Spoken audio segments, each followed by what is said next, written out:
అందరికీ నమస్తే అండి. Welcome back to my channel. సాధారణంగా ఇంట్లోకి పాము రావడం సహజం. చాలామంది ఇంటిలోకి పాము వస్తే చాలు భయపడిపోతుంటారు. అంతేకాకుండా కొంతమంది తెలిసి తెలియక ఇంటిలోనే నాగుపామును చంపేస్తుంటారు. అయితే ఇలా ఇంటిలో పామును చంపడం మంచిదేనా? దీని గురించి పండితులు ఏం చెప్తున్నారో ఇప్పుడు తెలుసుకుందాం. పాములు అంటే చాలామందికి భయం. అయితే అవి అడవులను నరికివేయడం, వాతావరణ పరిస్థితులు అనుకూలించకపోవడం వలన చాలా వరకు జనావాసాల్లోకి వస్తున్నాయి. అంతేకాకుండా కొన్నిసార్లు ఇంటిలోకి కూడా చొరబడుతుంటాయి.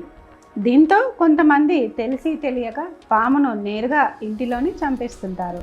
కానీ ఇది అసలే మంచిది కాదు అని చెబుతున్నారు పండితులు. ఇది తమపైనే కాకుండా ఆ తర్వాత తరం వారిపై కూడా ప్రభావం చూపుతుందని పండితులు చెబుతున్నారు. ఆధ్యాత్మికంగా పాములకు ప్రత్యేక స్థానం ఉంది. ముఖ్యంగా నాగుపామును దేవతగా భావించి పూజలు చేస్తారు. అలాగే నాగులకు దైవిక శక్తులు కూడా అతీతంగా ఉంటాయి అంటారు. అంతేకాకుండా నాగుపామును చంపడం వలన అది కుటుంబంపై కూడా తీవ్ర ప్రభావం చూపుతుందంట. నాగదోషం బారిన పడే ఛాన్స్ ఉంటుందని చెబుతున్నారు నిపుణులు.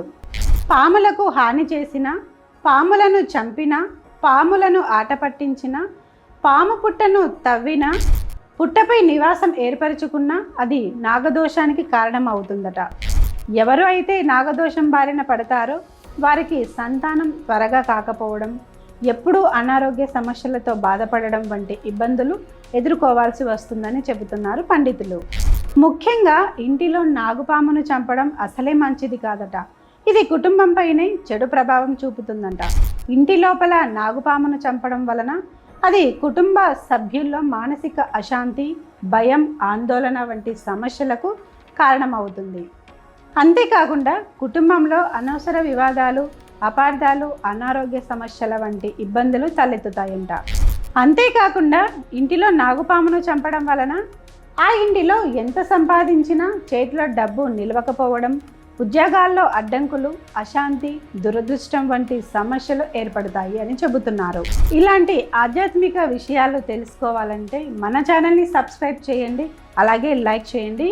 ఈ విషయం మీద మీ ఒపీనియన్ని కామెంట్ పెట్టండి. చూస్తూనే ఉండండి లలిత టాక్స్ ఛానల్ని.